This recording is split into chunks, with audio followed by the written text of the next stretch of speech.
Today, we're diving into a silent threat, one that's putting incredible pressure on millions of people who often have no idea it's even happening. This is the story of hypertension, high blood pressure, and honestly, understanding it could literally save a life. So let's just jump right in with a huge question. Think about all the things you can actually change in your life. Your diet, your exercise, all of it. What's the single biggest one that contributes to death from cardiovascular disease in the US? The answer might not be what you think. Yep, it's hypertension, that constant, quiet, elevated pressure inside your arteries. It is the number one changeable risk factor. And the scale of this problem, well, it's absolutely staggering. Get this, after some major guideline updates back in 2017, it's now estimated that almost half, a full 48% of all adults in the United States have hypertension. Just pause and think about that. Look around you. Statistically, 1 out of every 2 adults you know is dealing with this. It could be your friend, your family member, it could be you. And see, that's why this isn't just a medical diagnosis. It's a massive public health issue. And the reason it's so widespread is because it's so often silent. You can feel perfectly fine, completely normal, while your body is quietly under an immense amount of strain. And if you want to know just how high the stakes are, check out this quote from our source. As a preventable cause of death from any cause, high blood pressure is second only to smoking cigarettes. Let that sink in for a second. That's how serious this is. Okay, so how do we get a handle on this invisible problem? Well, it all starts with 2 numbers, your systolic and your diastolic blood pressure. Understanding what these numbers really mean is the absolute first step to taking back control. Now, this right here is huge. For years and years, the bar for high blood pressure was set at 140/90. But look at what happened in 2017 with the new guidelines. That threshold for stage 1 hypertension dropped down to 130/80. This wasn't some tiny tweak. This was a fundamental shift in how we think about risk. And the effect was immediate.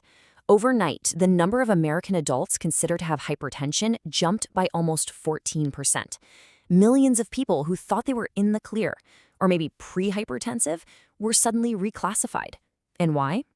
Well, new research showed that even those slightly elevated pressures were doing significant long-term damage, increasing the risk for heart attack and stroke. This brings up a really critical point, though. Getting an accurate reading is everything. It's not as simple as just throwing on a cuff. As you can see here, things like being calm and rested, using the right size cuff, and averaging a few readings over time are all essential. A real diagnosis should never, ever come from just one high number. It has to be based on a pattern. So, what is actually going on inside your body when your pressure is too high? What kind of damage is this silent pressure causing day after day, year after year? The simplest way to picture it is to think of your arteries like the plumbing in your house. High blood pressure is like cranking the water pressure way, way up and just leaving it there 24/7. That kind of constant force is harsh. It starts to beat up and damage the smooth, delicate lining inside those pipes. And that damage, it creates these little rough spots, opportunities for gunk to start building up, kind of like rust in a pipe. In your arteries, that gunk is called plaque, and the whole process is called atherosclerosis. Over the years, that plaque builds up, making the arteries hard and narrow, which makes it way tougher for blood to flow through. That dramatically increases the risk of a total blockage, what we all know as a heart attack or a stroke. Now, your body is incredibly smart. It has its own complex system for managing blood pressure, kind of a master controller that tells your blood vessels when to tighten up or relax. We don't need to get lost in the weeds, but the important thing to know is that this system is so powerful, it's become a primary target for some of the most effective blood pressure medications we have. And that leads us to the most empowering part of this whole discussion.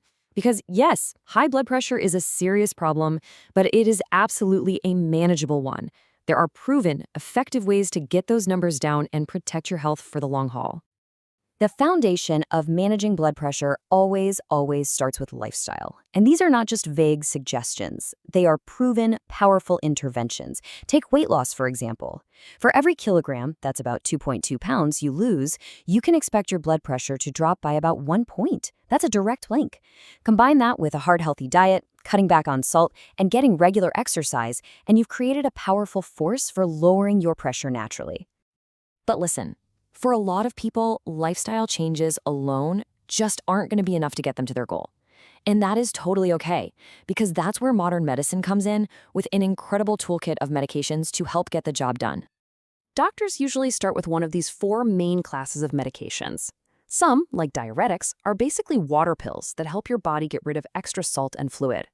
Others, like ACE inhibitors and ARBs, go after that master control system we mentioned to help relax your arteries.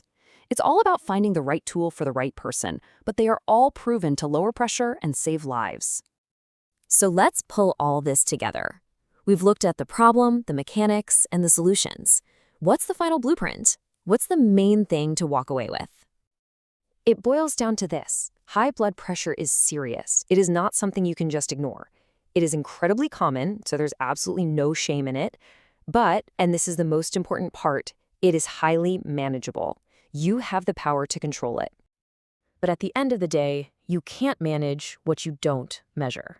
The power to fight back against this silent condition starts with one simple thing. So I'll just leave you with this question.